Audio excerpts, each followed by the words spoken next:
Hey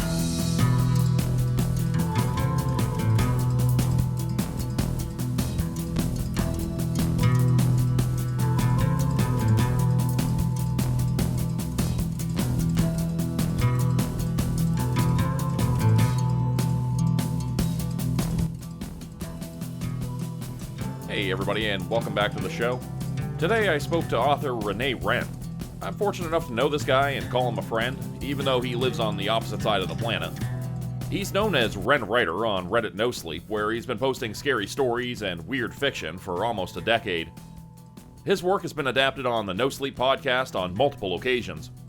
His stuff has also appeared on Mrcreepypasta, Chilling Tales, Lighthouse, Dark Somnium, Mrcreepypasta, Mr. Creeps, and a ton of other channels. Too many to name here.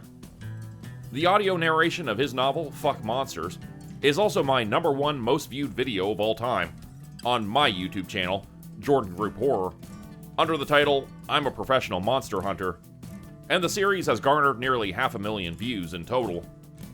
We talked about everything from how he got into creepypasta, what inspires his writing, and a ton of other stuff. A quick note, we did talk briefly about the TikTok ban, which has already been reversed, so feel free to ignore that, and just use this talk as a window into a very specific 2-day period where that hadn't happened yet. Okay, let's get into it. I feel like you've been at it longer than, like, anybody. I don't know, whenever I go to, like, look through your story list, at your stories, I'm always amazed how far they go back. Like, you were doing creepypasta, like, how long ago? Like 10 years ago, or like 9 years ago, or something? Did you yeah, 9 years ago. I started at the end of 2016. My very first story was actually removed by Nosleep. I don't remember the reason anymore, and I posted it to Mrcreepypasta, and yeah, that was the first one. I think it was at the end of 2016, and the very first one was I think it was either called The Balcony or Balcony Girl. That was the first official one on Nosleep. Oh, I don't think I've even read that one by you. Oh yeah, you don't have to read. I mean, it's not that bad. I think my ex at the time she edited it. Oh, okay. Yeah, my grammar and punctuation was horrible early on.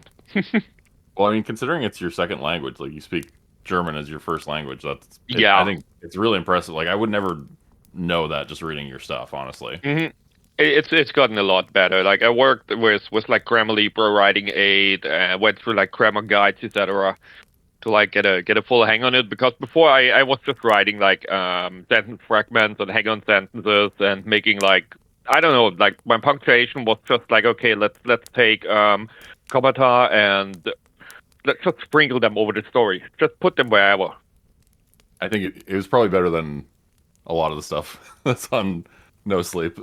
No offense to people, stuff on Nosleep, but there's some questionable grammar on there. Yeah, I know what you mean.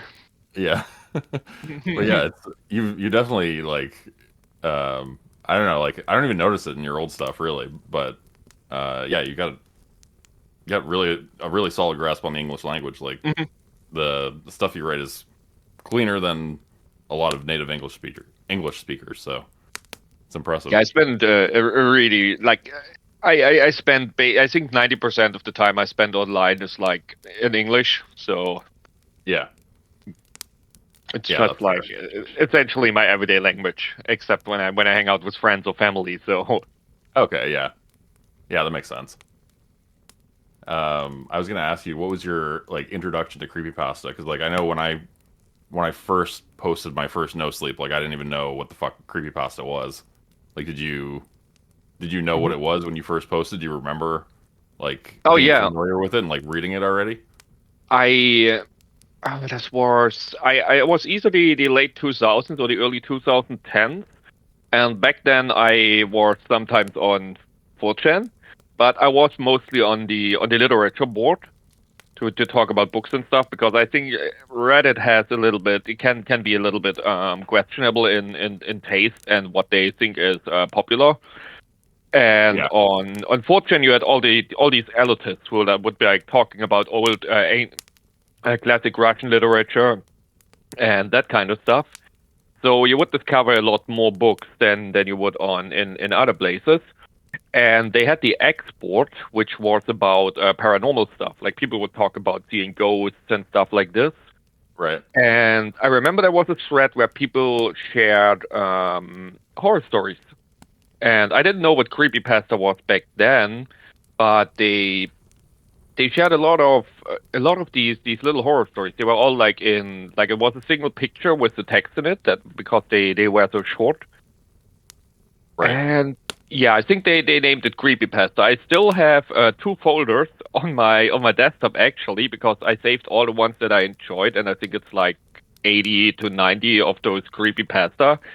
Like all the classic, like Squidward Suicide, which I now think is terrible, but all these kind of stories, and that was the first time I got into creepypasta. And a couple years later, somebody recommended I should check out Reddit, and I was always a little bit, what's Reddit? Why should I check it out? And then I went there and I found Nosleep, and I was hooked instantly. Yeah, I could see coming from 4chan. Looks like all of a sudden there's probably a lot more stories on Nosleep. Yeah. I heard 4chan was where the back room stuff came from. Mm-hmm. Yeah, backrooms. Yeah, and also SCP. SCP also started on 4chan. Okay, yeah, I was gonna say maybe SCP, but I wasn't sure. Mm-hmm. Yeah, so it's kind of crazy. That's where like 2 huge creepypasta, like not even tropes, but like genres at this point. Yeah. Yeah. It's insane how far this stuff has come. Yeah. So you started posting on Nosleep about nine years ago, and did you start getting narration requests right away? Because I don't know, your stuff's really solid. Like honestly, everything I've read through all of your stuff, like I've never like read one of yours that's like a clunker, you know. So I imagine you probably got like requests pretty quickly, right? Thank you. Oh my god, I'm honestly not sure when I got the first narration request. It might have been like 2 years in. But okay, I'm not big sure. thing at the beginning, right? Yeah, I wasn't really that big in the beginning. The interesting thing is I learned about the Nosleep podcast about a year into posting. I had no idea that there were podcasts that did horror stories, whatever. And I read about it on Twitter, went to their website and saw that they accept submissions. And I was like, holy shit. Yeah. And I sent in a story, which was Robert's Repairs. I think that's the first one of mine that you did on your channel. Yeah, great story. Yeah, and I got a reply after a week where they said, yeah, we take it. Wow.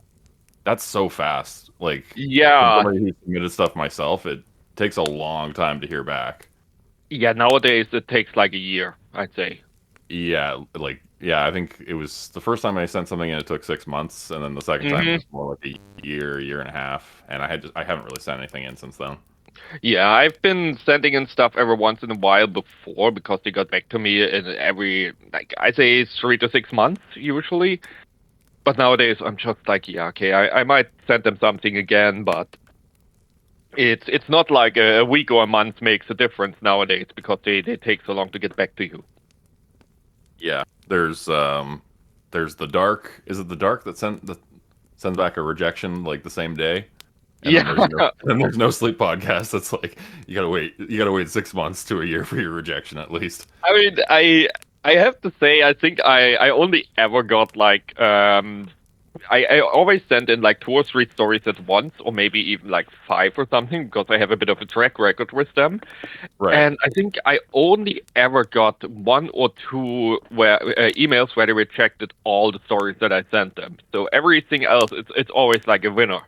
And with the Dark, I'm just sending it in to wait for my rejection. Like I sent 35 stories in, and they were always like rejected within like a couple of hours. I'm like, Jesus Christ. I think I have yet to meet or to talk to someone who has had something accepted by the Dark, but yeah. I imagine it's pretty prestigious if you do get accepted. They got some pretty big names there. Yeah, I think the Dark is not really horror fiction. I think it's literary fiction with horror elements. Like they it's special. Like they want something that's really, I don't know how to say it, like really special, maybe a bit highbrow, essentially. Yeah. I was gonna ask you, like rattle off if you can rattle off your kind of your credentials, because I know you probably I know you've had a bunch accepted by Nosleep Podcast, but who else have you worked? I know you've worked with Lighthouse and like Mrcreeps and stuff, but who else have you worked other I think podcasts and stuff you worked with? yeah, like I said, Nosleep Podcast. I think I have like 12 stories or so on there total. That's a lot. Yeah. They, for some reason, they like my stuff. Like that's always surprising. Well, it's for a reason. I mean, your stuff is great. Yeah, I'm okay. No, really. Other podcasts. I think I worked with Creepypod. Is it Creepypod? Yeah. And the Yeah, the other one, Creepypod, and the other one is Dark Tales for Dark Nights, or what are they called again? Chilling Tales for Dark Nights. Yeah, Yeah. Those. But yeah, for YouTube, I worked with, I think, pretty much all of the big ones. I worked with Mrcreepypasta. I worked with Creepsmcpasta back in the day, before certain topics came up. Yeah. I worked with Lighthouse, with Dark Somnium, Yeah. and I've had a couple on Dark Somnium too. How many have you had? Dark Somnium does a great job. I always love. he's probably the best narrator out there. Like give him all that he just does all the music and everything himself. Yeah, his production quality is so high, and like his voice is great. He does an amazing job. It's wild how good his music and everything is. But yeah, I only had like one story with him. I think he wanted to do a second one. And yeah, I've worked with some smaller narrators before as well, but it's like the problem is on Reddit. I find most narration requests are like they sort of lacking. You know what I mean? Because most people that are on Reddit are like, "Hey, I like your stories. Can I narrate them on my channel?" Question mark. And that's the whole message. I'm like, yeah, okay, no. Yeah, that's I've gotten a lot of those requests. Yeah. My policy at this point, and I'll just put this right out there for anybody listening, is if you send me your channel name and a link to it and the story that you want to do of mine, that's pretty much it. I mean, as long as it's not like a totally copy pasted message. The worst thing though is like getting a message where it's like, "Hey, I liked your story. Can I use it for my channel?" And it's like, yeah, I'm not gonna send you messages back and forth asking, "Oh, what's your channel? What, can you send me a link?" Like I had somebody get mad at me once for asking what their channel was. I'm like, "Oh, can you send me a link to your channel?" And they started sending me messages like, "What do you want that for? Why do you want that?" I'm like, because I want to subscribe to you. Like, don't be a dick about it, Like, yeah. if I work with any channel, like if I give a story to any channel for free, or if I sell one, I automatically subscribe to them so that I don't partially put on a DMCA them later, and so that I know, like, okay, I gave this person permission. So yeah, I think that's at the very least. Like, just tell me what your channel is and like what story you want, and if you can give me a few, compliments along the way, it doesn't hurt. I think the last guy I worked with was Creepy Off. I'm not sure if you know him. He's like a smaller narrator. And he hit me up about the long ride, and he was like essentially sending me a message. Holy shit, the story is amazing! Like the tram stuff, it would really fit in my channel. I'm from Australia. We have trams here, and yada yada yada. And I'm like, okay, that is a cool message. He actually read the story, and he's actually mentioning the name of the story he wants to adapt, which is the bare minimum that you should do. You know what I mean? Like everything else is just terrible. Yeah, I think at the bare minimum, like tell me, the name of the story. Like, don't ask me, hey, can I use all your like? I've gotten that message a bunch of times too. You probably have too, where it's like, hey, can I use your stories for my channel? And it's like, what you want to use? Like, I've written like 250, 300 stories. You want just blanket permission for all of them. You're not even going to tell me what your channel name is or anything. And it's like, I'm not even going to respond to that. I'm just going to. Sorry, I'm just going to ignore you. Yeah, I do the same. Like whenever I see those copy pasted I'm not seeing a lot of them anymore because I've not been active on Nosleep. But whenever I would post a story, even after a year break, I would get like 5 to 10 of these messages, and they were all copy pasted, and I'm like, yeah, okay, whatever. And I talked about this with G Trip 14 with Ryan too. How like at the beginning, when you're first starting out, you're so nice with everybody, and it's like you want to help people and like be nice to people, and then at a certain point, it just gets so frustrating because you're just wasting your time on Yeah. all these copy paste messages, and they're not even like responding to your response half the time. You know what I mean? It's like they're not even taking the time to bother to respond to your response. Like, Yeah, it's wild. Like you sent them a message back like, "Oh, hey, of course you can. Which stories are you interested in? I also have them on my website, and here's the list of stories. You can do like pick a few and hit me up which ones you want, and please send me your channel." You get back, and it's like a link to the channel with nice or okay. or nothing at all, just Yeah. radio silence. And then like a week later, you get, "Oh yeah, I adopted 3 of your stories. Here they are," and you're like, what the fuck? And then the worst thing is if they use text-to-speech software or something like this. It's like, oh my god. I think the one that annoyed me the most was somebody reached out and asked if they could use a story for their channel, and they ended up like a couple months went by and they got back to me and they, I said yes, they can use it, and like a couple months went by and they sent me a message saying, "Hey, thanks for giving me permission to use your story for my channel. By the way, I didn't end up using that story, and I actually didn't use it on that channel. I ended up using it on my other channel." Oh my god. And it's like, no, you can't do that. Like, you have to delete that. Like, I don't know. Like, maybe people don't get the logistics of this, but as writers, like, we do commissions for people too. Like, not Yeah. everything we post on Reddit No Sleep is available for people to use. So, like, I write commissions for people, or I used to more, where they pay me to write the story, and then I can post it wherever I want, but I can't sell it to anybody. Yeah, I remember that was the. Yeah, I remember. I think it was TJ who had a similar problem. Like he had given. He was. Yeah, I think he had given permission to somebody about a story. Then that narrator never got back to him, and he sold the story as part of an anthology or short story collection or whatever. And then the narrator months later adapted the story, and he's like, you can't do this, not anymore. The story is already sold, and thankfully he didn't get into any trouble or whatever. But it's frustrating sometimes.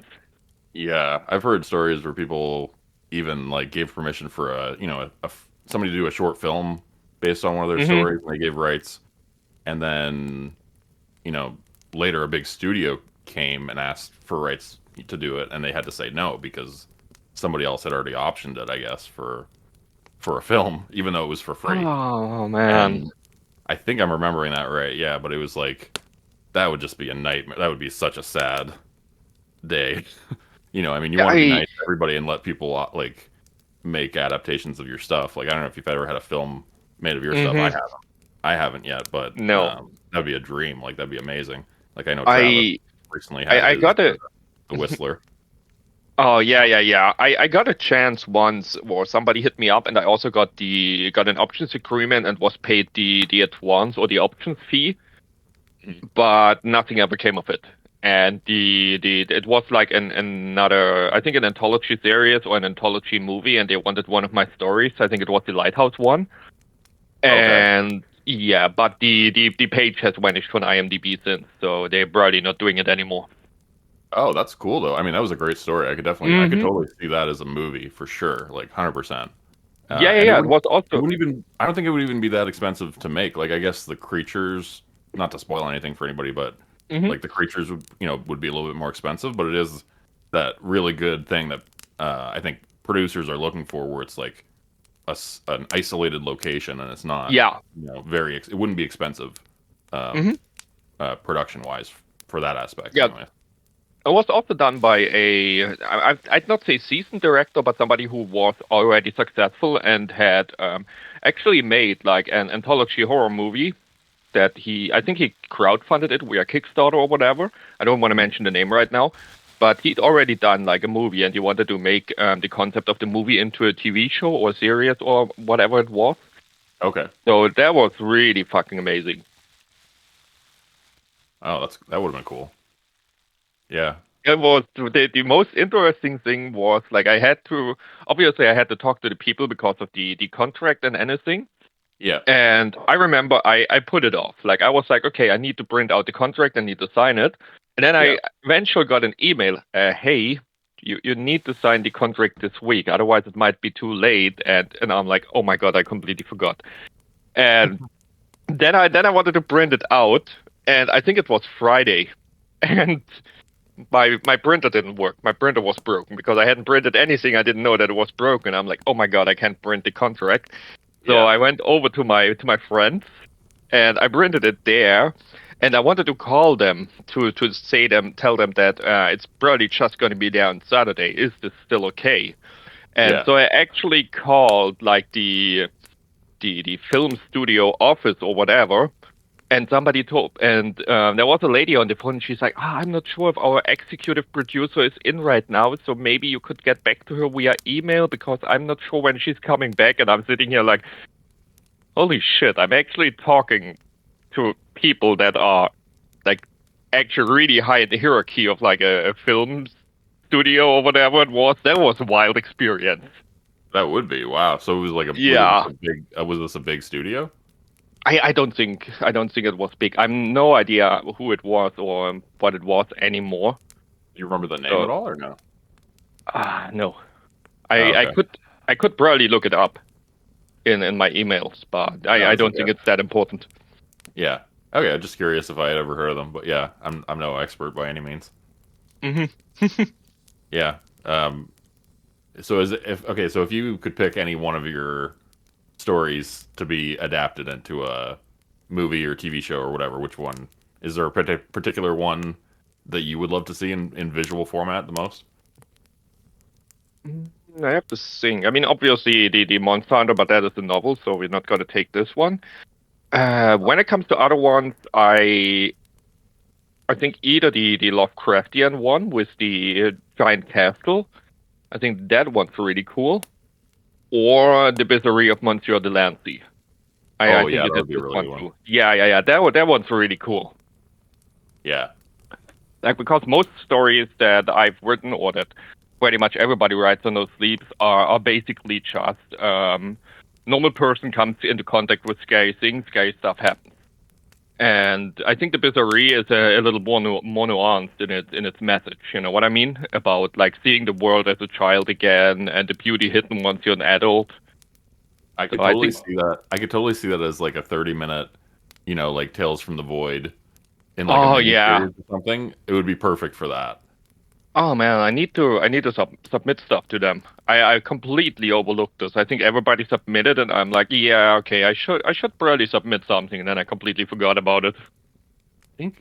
I completely forgot, but I think I might have actually submitted something too. Yeah. It's been so long now. Yeah, it was cool to see. Did you see the Whistler on? That's the only one I've actually watched so far. Oh, that's out already. No, I've absolutely not watched anything. Oh Holy yeah, shit. it was good. I had to like subscribe to in Canada. I had to subscribe to Super Channel or something. It was like a 1 week free trial, and then I just canceled it. So I ended up getting it for free. Oh but yeah. yeah. So there's probably a way you can get it for free with a free trial or something. But yeah, it was good. Like I kind of had to put the original story out of my mind at a certain point because it was like, it's an adaptation. It's not It's not going to be exactly the same. So the main character is different, and it's got the same general concept, but it's different. But it was good though. I enjoyed watching it. It's awesome for Travis that he got that adapted. They did like quite a few of the Nosleep classics. I'm looking at the list right now. I see they did The Whistler. They did Betsy the Doll by Rebecca Klingel. The Black Square by Mark Demansky?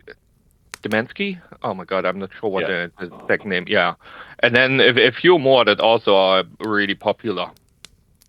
Yeah, I gotta actually watch this. Yeah, it was really good. It was very well done. I gotta watch the rest of them. I completely missed out on this one. Yeah, it's But cool. yeah. I mean, it's cool that to see something. I mean, it's great to see something get option and get sold, but then to see something actually get made is a whole other thing. Yeah.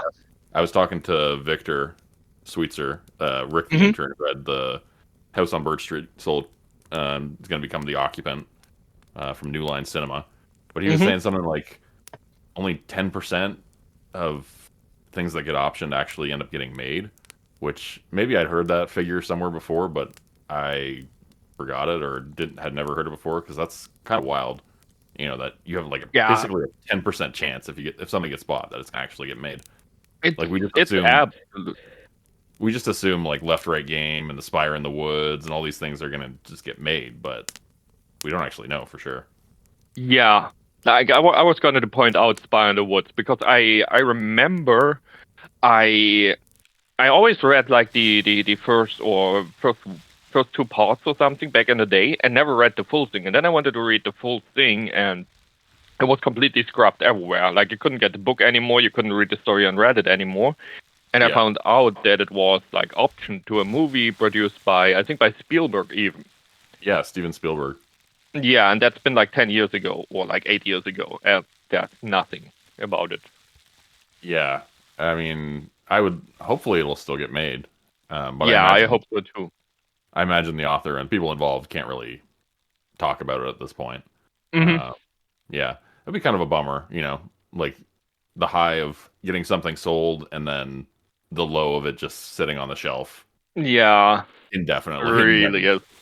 It Yeah. really is bad, yeah. Yeah, I mean, it'd be nice if there's at least a clause in there somewhere that's like, oh, after 10 years or 5 years, you could maybe sell it to somebody else. But I don't know how often that actually happens. I would have to look at the contract. I think they sometimes have some things like this in. Like the option is available for like a certain amount of time. Like I don't think it's indefinitely, yeah. Yeah, that would make sense. Because, yeah, that would be really sad to have to sit on something you really love forever. Yeah. The optioned it and never made it. I think it's also like I said I did the short story collection with Velox, and I think they also have like a few year clause before you can do something else with the stories. Yeah. Yeah, I think my publishing contract's similar. Mhm. Yeah. I was going to ask you about that. Like, self-publishing, because you've done both. You're one of the only people I've talked to actually who've done both. You had Mm. self-published books, and you've also had a book, one book published, right? Yeah, one book with Velox. Yeah. Yeah. So how have you found the difference? Like, I don't know if you want to talk about which you prefer, or if they're just kind of different things. You're gonna get different things from either one. Yeah, I think they're vastly different, and I'm not sure which one I prefer. I think traditional publishing is way easier because everything is done for you. Like Velox made the cover, they hired an editor, and you just basically just have to read through the edited manuscript, like give it a review and be like, yeah, okay, that's fine. Yeah. And that's about it. But if you do it yourself, you have to edit the entire thing yourself. So you need to put in, let's say, way more scrutiny than if you like put things on Reddit or whatever. Like people on Reddit, they're gonna be fine if the story's good and there's like say 10 typos or whatever in there. That's gonna be fine. But book readers will notice typos and they will point them out. So you have to like really, really go through it and go through it again. So that's more work. You have to make the cover yourself, which is something I've basically always been struggled with. And I got to know somebody that actually is a narrator of Nosleep stories, but he does them in German. Okay, and he asked to adapt some of my stories. And I was like, oh my god, it's another person that wants to narrate stories. And I chatted with him because he seemed friendly. And he was essentially pointing out, yeah, I'm not earning too much money with my channel, but if you let me adopt a few stories, maybe I could make like some covers for you or whatever because I'm a graphics designer. And I'm like, holy shit, I'm going to release I was like, I'm going to release a book in a few months or want to release a book. Can you help me make covers? And he's like, yeah, sure. So he's the one making my covers. Otherwise, they would be absolutely horrible. Nice. It's always nice when you can do trades like that with people. Yeah. Like, I've done trades with other narrators for stories, which is nice when you're a writer and narrator. You can kind of great stories. But yeah, I think we even did that for a while, like towards the beginning. Hmm.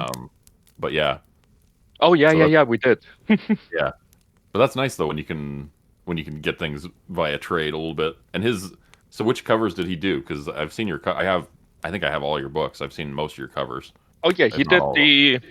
he did the one for Fuck Monsters and the one for New Haven. Okay, yeah. Yeah, and he also did the one for Miller's Academy, which I'm going to release soon. Oh, Miller's Academy. I was gonna say when we were talking about which stories would be good movies or series, Miller's Academy would be really good too. Yeah, That's but like that. I have to kind of admit it's like a longer version of the Faculty. I mean, things can be done differently, and Yeah. with the same tropes or like similar tropes, and I think it can be still really good. I mean, Hmm. there's lots of I have. movies that use similar tropes that you could still. I think you could get away with it. Yeah, I heard people pointing it out. Some in your comments that said, yeah, okay, this has been done before, but the writer made it its own thing. Yeah. And even now, I'm running a review campaign, and somebody said, okay, the idea is nothing new, but the writer made it something unique and whatever. So I think I'm doing something right with that one. Yeah, I think every time I post a story, somebody comments saying like, "Oh, this is exactly like this other thing," like, Hmm. or "Oh, he stole it from Five Nights at Freddy's or whatever." And Yeah, yeah, yeah. first time I read that, I was like, I don't even know what that is. Like, I would say 90% of the time when somebody comments that, I'm like, I don't even know what that property is that you're referring Yeah, to. So I think exactly. it's just inevitable that things are going to overlap a little bit, and people are going to get inspired by other writers that they enjoy. Yeah, they sometimes hit you with the most obscure stuff. They are like, oh, that's exactly like this old horror game from 1997 that was only published in Japan and that you can only read via fan translation. But I swear the author took the inspiration from there. And I'm like, I have no idea what you're talking about.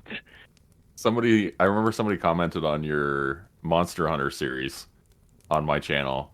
Hmm. Oh, this is a total ripoff of Doctor Who season 3 episode 26 with the with the specific monster, and I had no clue what they were talking about. I'm sure you wouldn't either. No, Um, I've never actually watched Doctor Who. it's a good show. I've only seen the more recent seasons, but it goes back like to the 60s, right? Like, but they were referencing some Yeah. like super old, obscure episode, and like I went up on YouTube and looked up the clip, and I was like, even when I looked it up, it didn't even resemble what you Oh, wrote at all. But it was just so funny that they had such a specific point of reference for this thing that yeah. they thought you stole that you've never seen before. It is so funny. But yeah, another point I wanted to add about the publishing, since we are talking about it. Yeah, I think there's also the difference in money that you get. I think with regular publishing, you generally get like 10 to 15% of the royalties, and if you self-publish on Amazon, you get like 65%. I would have to calculate how much I actually get because there's the printing costs and everything. right. But I think I generally get like €3, €3.50 per ebook and paperback, and I think like €6 per hardcover. And if it's like with a regular publisher, I would get like maybe €1, maybe less. So it's a huge divide in terms of monetary stuff that you earn. Yeah, And another thing is, I feel nowadays a lot of publishers rely on the writer to promote the book. They're like, yeah, okay, we're gonna edit your book, we're gonna make you a cover, we're gonna publish it, but you have to handle the promotion yourself. It's like if you don't have a following of like thousands or 10,000s of people, you can't really do anything. You know what I mean? yeah. It's I mean, I kind of get where it's coming from because it's like the Hmm. modern age. Everybody's got social Yeah. media and everybody's supposed to be on Twitter and stuff. But it's like it's hard to find time to write when you're posting on Twitter every day and trying to like keep up with all these different social media platforms. Like it is kind of a mental drain. Yeah, So I looked at it and I even made plans that I would say or post something on Twitter and on Facebook like every day, like something in the morning, in the middle of the day, and then in the evening again. and I could never get to doing it. Like I absolutely despise it. Like I see other writers that are posting constant stuff and posting little stuff about their life and whatever, and I'm like, I can't do this. I hate it. It's like Yeah, I don't know. I'm the same way. I've always despised social media. Like Reddit is the only one I can kind of tolerate. Like I have an account on Instagram and on Twitter or X or whatever the hell it's called now, and like on TikTok, which is now banned in the U.S. Um, Yeah. but yeah, I never post anything really anymore. Like YouTube is the only place where I really post anymore, and then Yeah. rarely on Reddit and yeah, like Patreon. Yeah, I might try to do. Yesterday I actually posted my very first book talk video, which is a great idea. Posting it the day before gets banned in the US, but I at least tried. I might try to do more of these reels. Like I've also posted it to Instagram, so just like those short videos where I talk a little bit about my books, my stories, whatever. Maybe that can help me to get like reach more people. I think it's talked about everywhere. I think even in Germany it was talked about how TikTok is like really bad but I mean you can just look at any social media. I mean look at fucking Twitter, look at Instagram, and it's all bad if you look at it that way. Yeah, I mean, I don't want to bash anywhere where people make their living because I know people make their living doing that, but I just yeah, you feel something happen to your brain if you're flipping through if you're scrolling through TikTok or Instagram for long enough, you feel your brain cells dying a little bit, I think. Yeah, I've But I probably conditioned. sound really old saying that. Oh yeah. We are both boomers in that way. I mean, yeah, I'm a millennial, but yeah, I'm sure, and I think you're a millennial too. But Yeah. yeah, I think we're about the same age. But yeah, yeah, we're I've probably sounding very conditioned old my to people right now. yeah, I've conditioned my Instagram to just like it just shows me like horror art from different artists and 3D models and whatever, and the other half is cat videos. So that's about it. What my Instagram is. Yeah, that's pretty much all I do on Instagram too. Is like flip through Hmm. for funny videos, and then yeah, Yeah, just a little bit before. Like I go to bed, I have my phone in hand, I go to Instagram, I scroll through it a little bit, and then I'm like, okay, that's enough. yeah, yeah. I deleted TikTok from my phone the other day just because I was like, one of these apps is bad enough. Like I don't need TikTok and Instagram, and if it's illegal in the States, there's probably going to be a huge drop off in content anyways. So, Yeah. and not that I even used it that much before anyways, but Hmm. kind of for the same thing. Like you have, horror authors on there talking about their stuff mostly, or, the odd funny video. Yeah. Yeah. I wanted to ask you, you live in Germany, which you still live in Germany, correct? Yeah. Yeah, yeah. That's where my dad was originally born. He came over when he was like 8 years old and then went Oh back wow. for when he was in his late teens, for an apprenticeship at Volkswagen to become a tool and die maker. And he had all kinds of stories. He's passed away now, but he had all kinds of stories. He lived there during the Berlin Wall days, and Oh wow. it's always somewhere I've wanted to visit, but still haven't gotten around to it yet. But yeah, what's it like living? Have you ever been to North America for reference, or like have you No. traveled? Okay, so like, It how do you like living in Germany? Yeah, I think Germany is a really good country. Like in regards to like social security, health insurance, and all this stuff. Like that's fantastic in Germany. Like I heard the horror stories from American people that can't afford to like get health insurance and are basically told, yeah, okay, sorry, then we can't help you. Have fun dying, essentially, which is wild to me. Yeah, I think in Canada too we have universal health care, and Yeah. yeah, it's crazy that it's not a right for everybody to have that, because it's like, Hmm. how can you just throw people out on the street, when they're dying or when they're sick? But yeah, Yeah, I think also Germany as a whole is a very very safe country. I know it's taken a little bit of a dip in recent years, but I still look at like news in America or in other places, and I'm still like, holy shit. yeah, probably a lot safer comparatively Hmm. in Germany, I would imagine. Yeah. You guys have is it in Germany where you have free university? Like you can go to university and it's paid Yeah. for? That's awesome. Like I wish That's they did that really. everywhere too. Yeah, you have the typical like the typical private universities, which are more. They are mostly like those exclusive business schools. Like you pay 5K or something a semester, Right.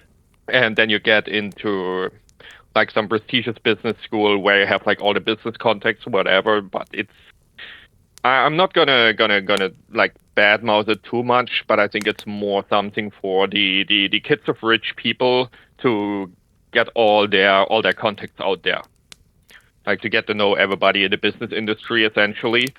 Yeah. So a lot of times you don't really pay for the education, you pay for the network that you get. I think But that I think that's what university and college really is though. Like a lot of the time here too, like you're paying for that piece of paper so that you can get the job, yes, but really the majority of things you learn is on the job and whatever you yeah, decide to do. So you're really paying for the piece of paper and for the friends and connections you meet along the way. You know, because they're going to get yeah. you they're going to get you a job somewhere. Or you're going to, you know, if you're in business, I don't know as much about that, but you're probably going to meet connections along the way, right? The funniest thing is in Germany they decided to introduce payment for university. So when I was in university, there were like I think maybe 2 years that I had to pay like 500 or 600 per semester, and then they Okay. abolished it again. Yeah. That's pretty sweet. I like over here they've talked about making university free or you know having the government pay for it, and Hmm. usually like the biggest protest I hear from people is like, oh well, I paid my way, you know, so you know they should have to pay their way, and it's almost like Yeah. a resentfulness. It's like you know I had to do it this way, so everybody else has to do it this way too. It's like why can't you Hmm. just you know just be happy for people if they're gonna. I think it's one of the best things you could do is like educate your young people coming up because Yeah. then they're going to, you know, I mean, do it in useful things like put, you know, it's great if people want to take the trades and things that are in demand like nursing or become doctors or whatever. But like, what's wrong with Hmm. that? You know, that's only going to help your country in the Yeah. long run.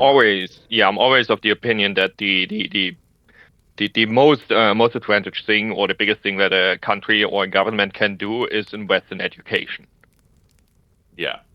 That's always. And but yeah, I saw the same thing about free education a lot on say on Twitter and in discussions with certain Americans that are like, why should they go to university for free? I have to pay back my 100,000, and it's like, yeah, I kind of get where you're coming from, but it's a sort of resentment, you know what I mean? So I was very happy when I heard about the what's it called?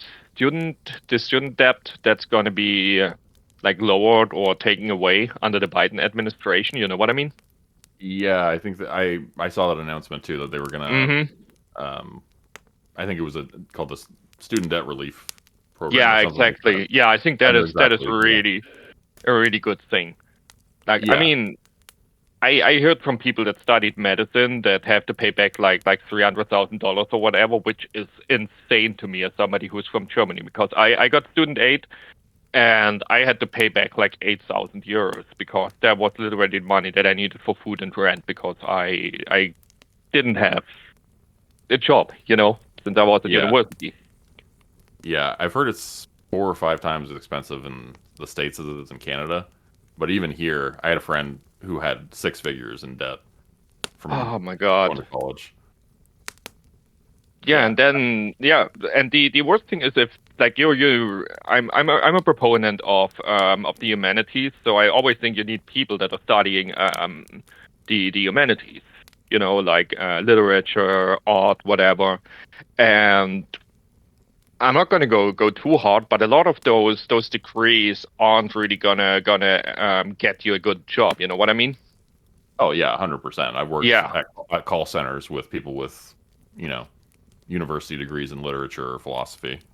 Yeah, exactly. Like it's and those people, and then you show to those people with a debt of like 6 figures or whatever, because they study something that they think is interesting, something that they like, and they didn't have the good fortune yet, or didn't have the good fortune to land like a job somewhere.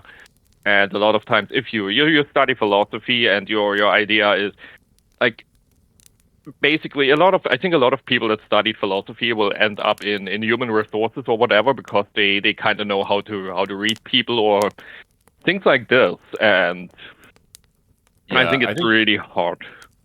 I think I know for sure over here, if you have a university degree, it doesn't matter what it's in, like your job prospects are a lot better. Like there's a lot of jobs where they'll look at you a lot closer because you have the university degree. Yeah. Even if it's in something completely unrelated. Like when I was working at the hospital, all the managers would come up, they'd all have masters or their BAs, but if you went to college like I did, and had just a diploma, it was like you're pretty much stuck in the bottom level. Like you're never gonna rise through the ranks, which is unfortunate, but yeah, kind of just the way it is. Oh yeah, so you have the same system of the difference between college and university over there, right? Yeah, I don't know if they have that in the States, if it's the same thing, or so is it like that in Germany as well? We just have university. I think we have like a different kind of higher education, which is called Fachhochschule. I think it would probably be like something more akin to trade school, and it's usually a division between university-like education and working at a company. So it's a different type of system essentially. Okay, But yeah. yeah. So We have similar things here. Like it's like an apprenticeship, basically. Yeah. Mhm. And you can go through school and get your, but yeah, we have diploma here, which you go to college, you get your diploma, and then if you go to university, you can get your bachelor's and then your master's and your PhD and get your doctorate, basically.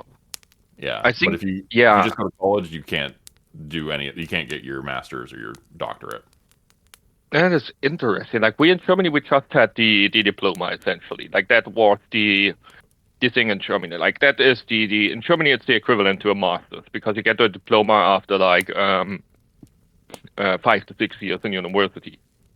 Right. Yeah. So here, I went to school for 3 years to get my diploma, but they also have 2-year diploma programs too. Whereas if you get a degree from a university, it's 4 years. When I went to university, I think it took me 2.5 years to get my pre-diploma, which is kind of similar to a bachelor. And then you continue on to get your full-on diploma. And I remember they changed it for a time, so they adopted the bachelor-master system. So they essentially just made the pre-diploma a little bit more complex, added like a semester of classes and then a bachelor's thesis. And then you would just continue on with the diploma part, and it just called it master's. So, and they did it for a while, and then they abolished it in pretty much anything that was related to like engineering. Since engineering is essentially I think it's the thing that Germany is most famous for, and a lot of people were like, "Are you guys insane to take away the German diploma and make it a master's thingy?" Yeah, I could see that. I could see that causing an uproar. Yeah, you guys definitely Germany. I think is probably most well known for precision engineering and like that type of thing. Yeah. I want to ask you a little bit about like your writing process. I don't think I've ever asked you about this. If you're in the planner or pantser camp, this seems to be a popular discussion topic among writers. Whether do you outline or do you just fly by the seat of your pants? And I used to be more of a pantser back in the day. Like I would have like when I first started writing, I followed I think it was a practice by oh my god, what's the name? He is the guy who wrote Fahrenheit, the novel. Ray Bradbury. Oh, okay. Oh yeah, yeah. Fahrenheit 456, I think, is what the novel's called. I'm not sure if that's the exact number, Fahrenheit but 451, I think. yeah, Fahrenheit 451.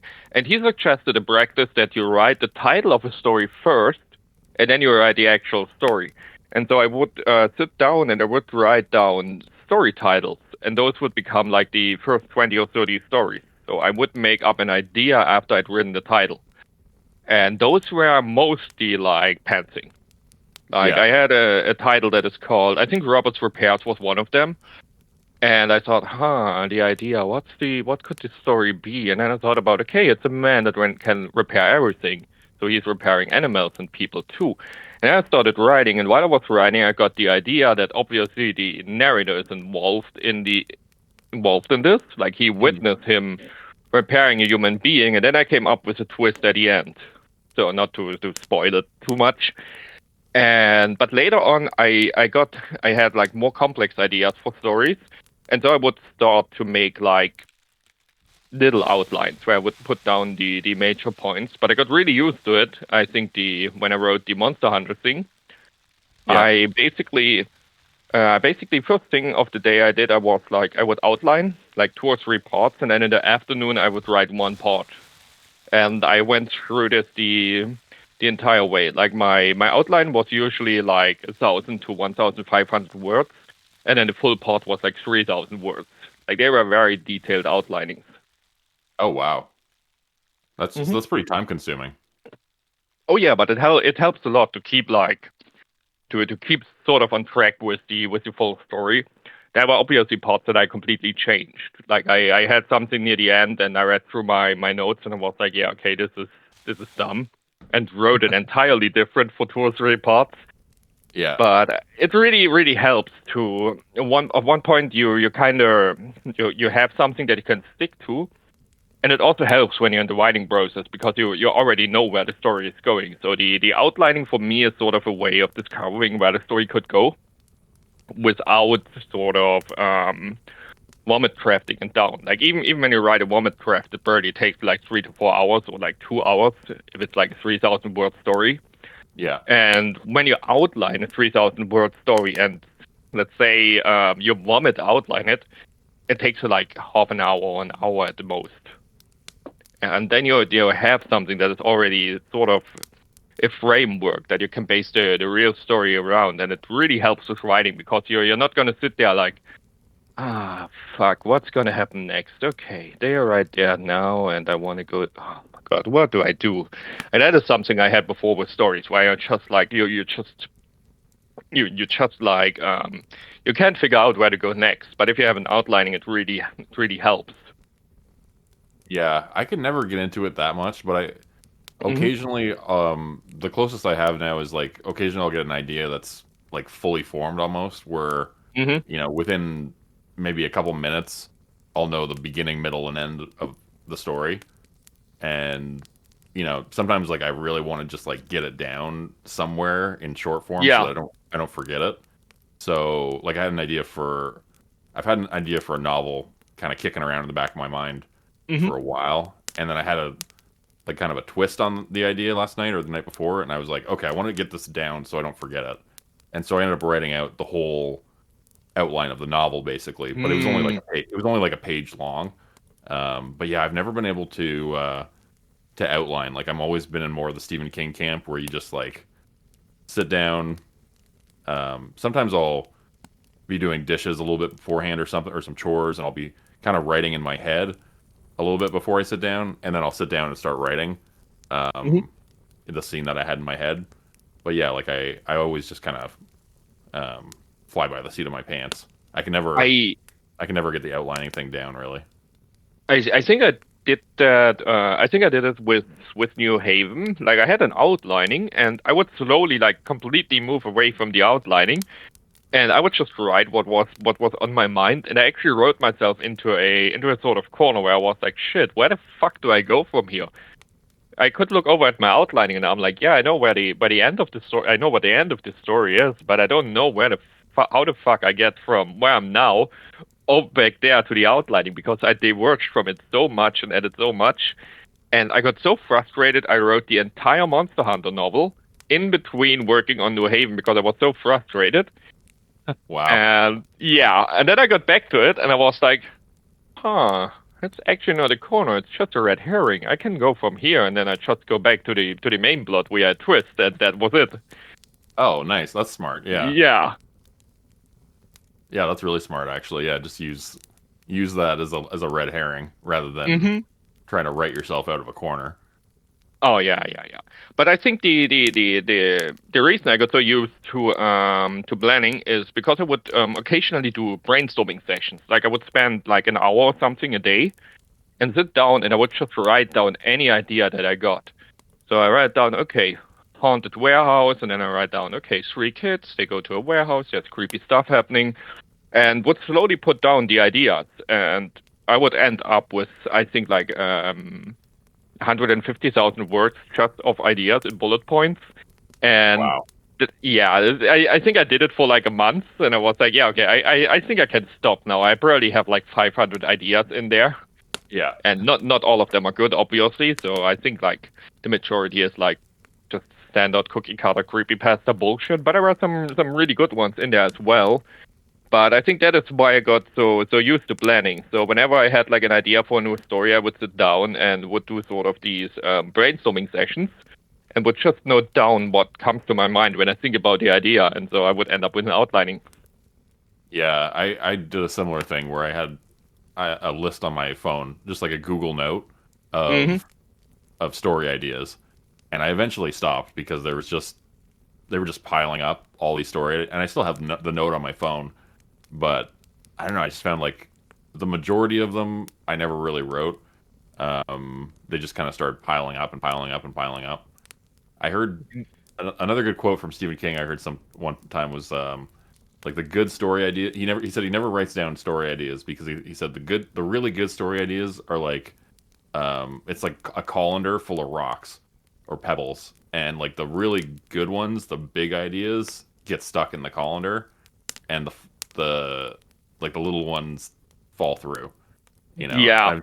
I've started to see like, yeah, that's actually pretty wise. Like, you know, like if I have a really good idea for a story, it'll just keep kicking around in my head. I don't have to worry about forgetting it usually, although that does happen sometimes too. Yeah. I think that's the biggest fear is like, you know, like you come up with an idea that you're like, oh, this is really good, and you don't want to forget it. Like you don't want to, like, I think we've all as writers had that feeling of like the next day, Yeah. like, shit, what was that thing I was thinking of? Like it was such a good idea. What was that thing? But maybe it wasn't that good to begin with if, you know, you don't remember the next day anyways. Yeah. Like I said, I've also stopped doing it because I have like a backlog of stories that I could write that is like never ending. Yeah, so I will eventually. unfinished. Yeah, I will probably get back to some of them eventually, since I'm working like on short story collections at the moment. They are all thematic. And there are some topics, some themes where I only have like 40,000 or 50,000 words, so I need to write some fresh stories there.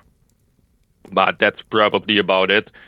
And I want to get back to writing more novels. I also have like, I think 3, 4, 5 novel ideas laying around. So it's just, eventually you just end up writing down ideas instead of actually writing them. You know what I mean?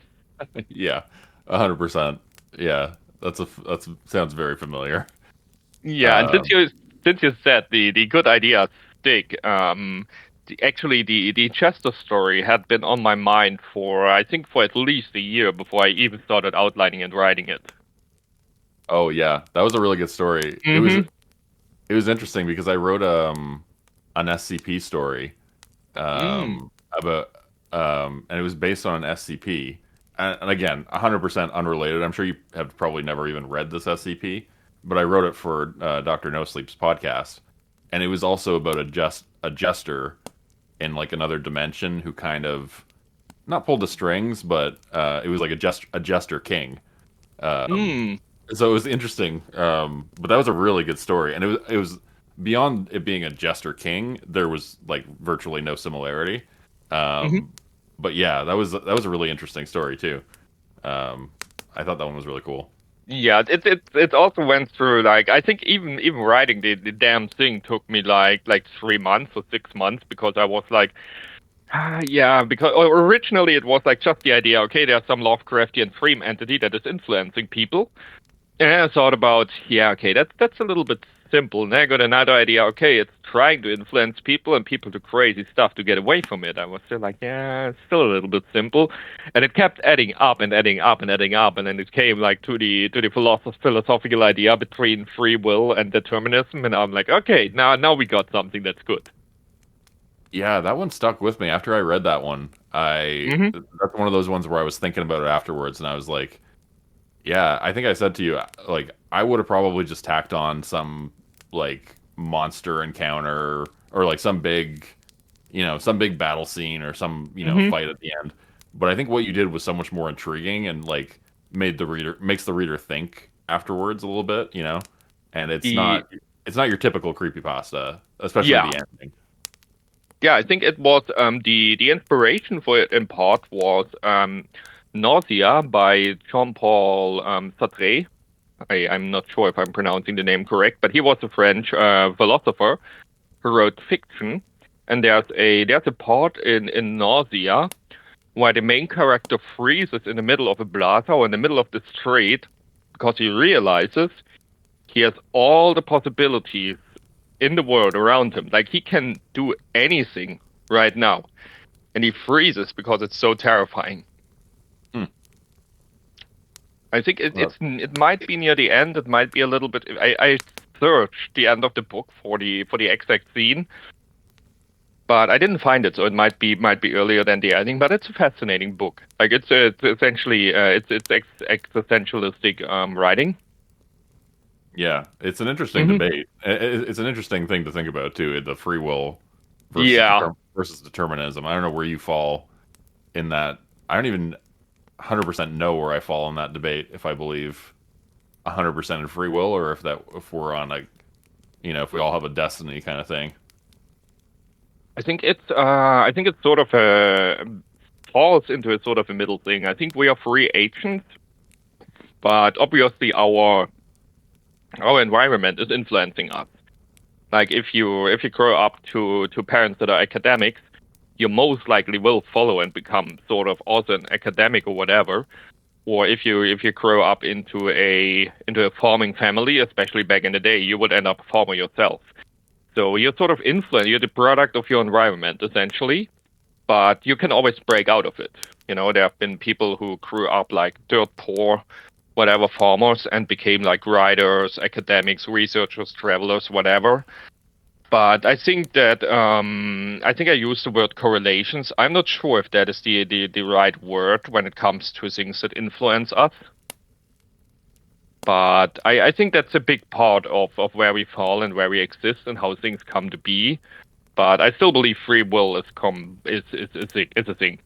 Like I know in the story I go with deterministic universe and all that, but I'm Yeah. personally I'm a big free will proponent. Yeah, I hesitate to like put myself firmly in either camp. Like I feel like I sway between the two sometimes. Yeah, yeah, yeah. Yeah, like I don't know if you ever get this feeling like when you're writing a story of Hmm. like the story writing itself almost like it's almost like you're unearthing an artifact that's already there. Oh yeah, that is always interesting. It's like where the fuck does it come from? You know what I mean? Right? Yeah. It's But I really interesting. feel I feel it's sort of the cumulative experiences that you had over the course of your life. Like we've all watched a shit ton of movies, read books, watched manga, or watched anime, read manga, whatever, what comics, whatever's out there. And we store all of it away in our brain, but we don't really connect the dots anymore. It's the same with like childhood memories that we don't remember what happened when we're like 9 years old in summer break. But the moment you sort of go back to the place where certain events happened, you instantly remember it. And I think it's the same with all the media that we at one point consumed. Like all the information gets stuck in the back of our brain, and when we write a story, we sort of unearth bits and pieces of it and sort of combine it in new ways. But again, just an idea. Yeah. Oh yeah, it's like a dream, right? Like a dream is all the pieces from your day coming together and becoming this dream. Like, it's probably a similar thing with stories. It's every little bit of your life coming together and forming this thing that feels like it's already fully formed, but really it's just accumulation of your life experiences coming together. It was really interesting. I remember my ex-girlfriend got mad at me sometimes because she's like, I told you about my bad experiences in the past and about my nightmares. Now you're writing about them? I'm like, wait, what do you mean? No, I did. Yes, this story is exactly what I told you back then. I'm like, I swear I didn't think about it when I think about you or what you told me when I wrote it. So it's probably unconscious. Yeah, it just seeps in sometimes. Mm-hmm. Yeah, I've had that happen too. And you feel bad almost when somebody catches you doing it and it's like, oh shit. Like, you don't even realize you're doing it necessarily. And then somebody calls you out on it. It's like, oh, yeah, sorry. You're like, oh my god, shit, how did I get out of this one? Yeah. I try to take my own personal life experiences, but your personal life experiences are also shared. So if you're sharing something from your own personal experience, there were also people, there might have been loved ones with you when that experience was happening, definitely.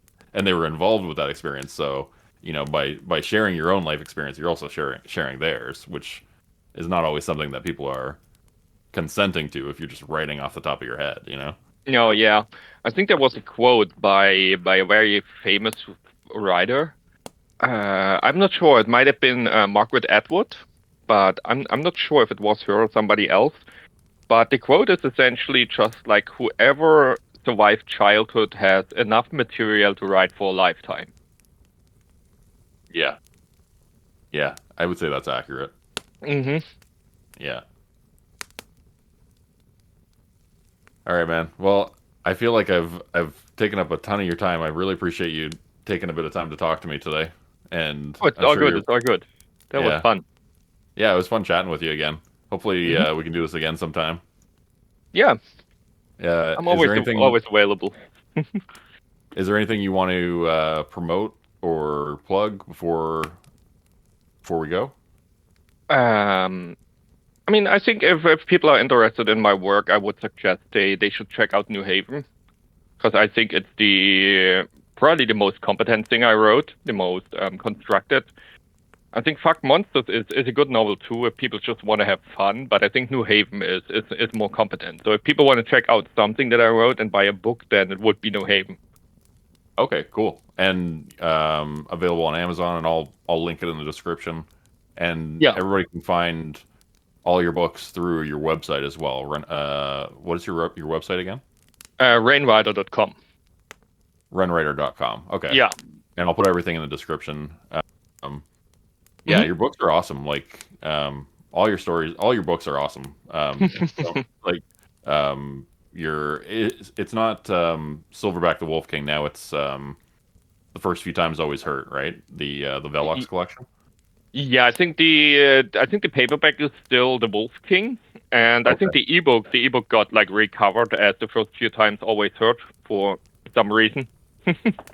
Okay, so that's another book of yours. Yeah, thanks for talking with me, man. I appreciate it. And people, if they want to check out more of your work, they can find you on Reddit and on your website and on my channel. The Monster Hunter series is #1 all time. So if you go to my videos and get popular, it'll be right at the top, which is awesome. It's almost it's almost at 200,000 views right. I looked this morning and I couldn't believe it was almost over 200,000 views now, which is really cool. Fucking wild. But I remember it hit like 100,000 when you first posted it, and I think back then you had like 15,000 or 12,000 subscribers. I was like, holy shit.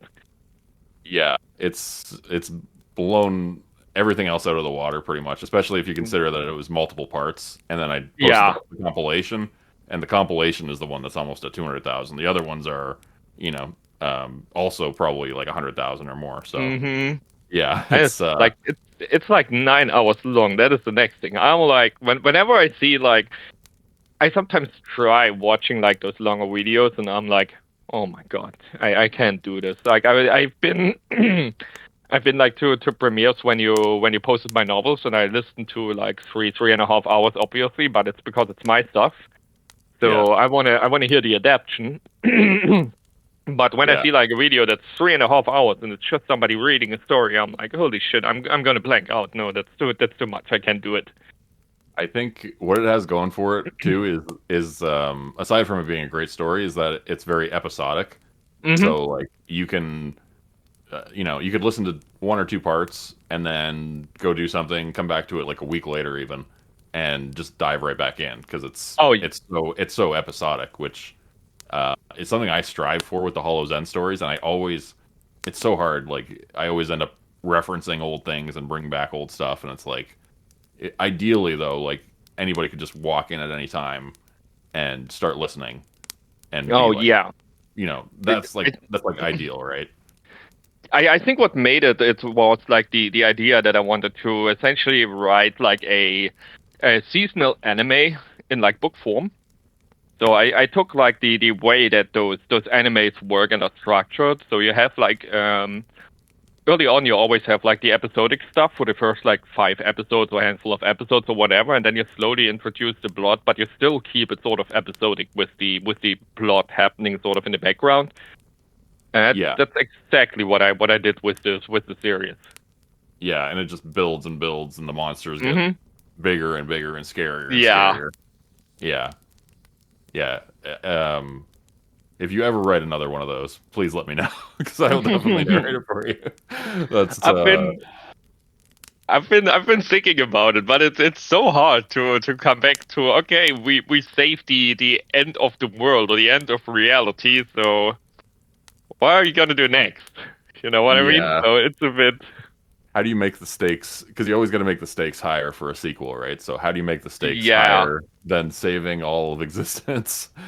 yeah, it just doesn't work. So the next one would have to be like different in a smaller scale, but at the same time, maybe more personal or something. Like you surely can come up with something, but it's not high on the list right now. Yeah, yeah, I get that. It's yeah, but yeah, fantastic story. Let me know if you ever do get around to writing another one. It kind of makes me want to write one because they're like a Monster Hunter series because they're it'd be fun to write, I would imagine. Yeah, they are incredible fun. I'm always a big fan of monsters, and I think there's way too little like real monster stories, monster movies out there.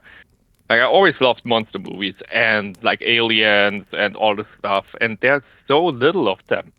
And I got so annoyed, and I was like, I'm gonna write something myself that is about monsters, and that's how it sort of started. That's how I am too. Like I find a lot of the best stuff, my favorite stuff I've written is because I like a certain genre or certain trope of movie, and it just doesn't get made often enough. Like, um, the one I always go back to is like The Hunt, or like the Deadliest Game. Hmm. Those type of stories where it's like people hunting, like a rich person hunting humans. Oh yeah. Um, Ready or Not is another really good one. Hmm. And I always like I've written 3 or 4 of them now, but I'm writing another one currently just because I fucking love those types of stories. Like Yeah. that would be one of my favorite things to have of mine to have turned into a movie would be one of those, just because I love those movies. Yeah, what I really like are clever death games. Like I'm sure you've watched Squid Game. Yeah, And so this genre and Squid Game is it's not the first to ever do it. Like there's a lot of manga stuff and some anime stuff about that do the same thing. And I always loved it. Like especially when you have mind games between the characters. Like there's one manga that is called Liar Game, where it's not about they don't die at the end, but they go into debt. Like every person bets say 300 million yen, and then there's like 10 people and one person wins, so this person gets like 3 billion yen, and everybody else has to pay back 300 million to the company, which they obviously don't have, so they need to like sell themselves or sell their organs or whatever. right. And there are arcs that are so absolutely fantastic where I can't even describe it. Like, they have a simple game where they have to like smuggle stuff across the border patrol. Like the entire area is set up that they have two sides, and in the middle is a border patrol, and they need to smuggle a suitcase that contains money over the border. Yeah. And the other person has to guess how much money is in the suitcase. And if they get close enough, they win the money, and the other person loses. Right. And then they start making all sorts of shenanigans, like figuring out where the other team's money is stored, stealing it from there, bringing it over via some other stuff, then another twist and another, so that essentially the border patrol smuggling just becomes a backdrop amongst all the shenanigans that the people do, and it's mind blowing. And I'm like, I want to write something like this. Yeah, but cool. You gotta be so fucking smart to pull this off. And I'm like, oh my god, Jesus Christ! Like, I don't even know if I can do this. But that is the genre I love. Those are built for streaming TV too. Like, those are great for great. Oh Netflix yeah. shows. Did you ever see Alice in Borderlands? Yeah. Yeah, that was another good one. Oh man, I read the entire manga. And really? it has, yeah, the entire manga is like, I think like 200 chapters or something. And I think one of my favorite parts, I'm not sure if this even was, yeah, the poker game that they play with the blonde guy, where they get killed off one after another if they fail, right? Yeah. And I think in the manga this was even more extended, and it's so amazing. Like, it was a really, really good show. I think they butchered it a little bit near the end, and I think the ending is its own kind of beast. But I think it's the kind of it's really fucking hard to end the show in like some sort of realistic way, and I think what the writer came up with was kind of better than what others might have done. So I was kind of like, yeah, I don't really like it, but I don't think there's a better way to do it. Yeah, I haven't read the manga, so I can't compare, but I remember the ending feeling a little weird, but it was like, okay, yeah, it kind of works. You watched both seasons? Yeah. Yeah, it's the same ending in the manga. Oh, it is? Okay. Yeah. The story essentially plays through the entire manga. There's just like bonus scenarios here and there a little bit. I believe. I'm not sure if they actually missed anything, but obviously certain parts are extended in the manga. Like, I think the prison thing is just one episode in the TV show, and I think in the manga it might be like 30 chapters or whatever with more shenanigans going on. Okay, yeah. Yeah, but it was very, very faithful. Like, I really, really enjoyed it, and I was so absolutely hyped for the second part. Yeah, it would be cool to see more shows like that. Yeah. There's not enough shows like that. Like, there's one I always forget the name of that was on cable, like on ABC or NBC or one of those channels back in the day, and it was kind of Squid Game's vibe, but yeah, they got canceled after I think 1 or 2 seasons, and it ended on. It was really good. I remember it was really good, and it ended on this like crazy cliffhanger where, like, it was like, where are they gonna go from here? Where like the whole time they're in this like, you know, downtown urban core, you know, and this like it looks like a small town, but they don't go outside of that. And then at the end of the season, the main character walks out, and they're on like a freighter ship in the middle of the ocean. Oh, and, wow! Like, they've been out there the whole time. And I'm like, you'd think you would notice the thing bucking or like moving around in the water, but aside from that, it was like, whoa, that's a twist. Yeah.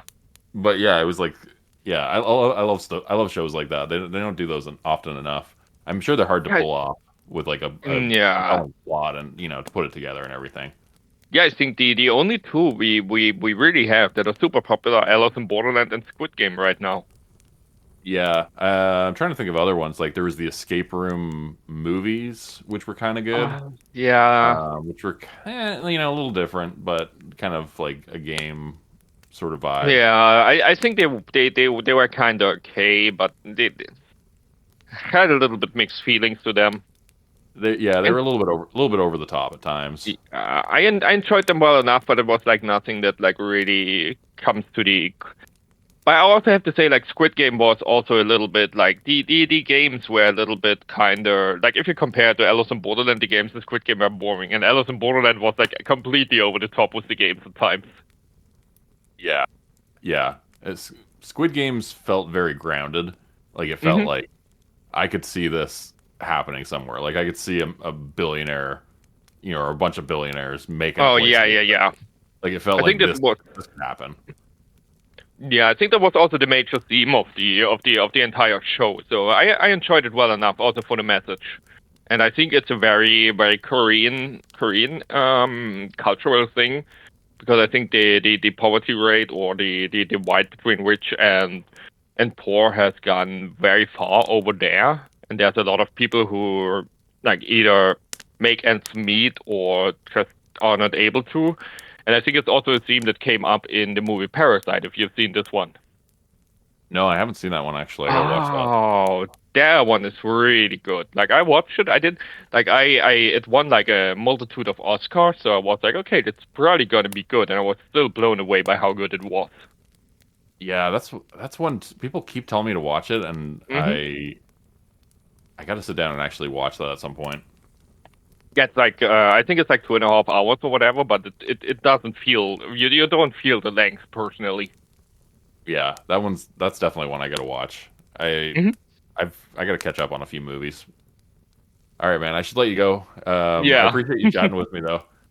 And, okay, yeah, that was great. Thanks for taking the time. Yeah, okay, I appreciate it. All right, you too. Talk to you later. Yeah, bye. All right, bye. All right, hope you enjoyed my chat with Rene Rehn, aka rehnwriter. I'll be putting links in the description to his Reddit profile, his books, and his website.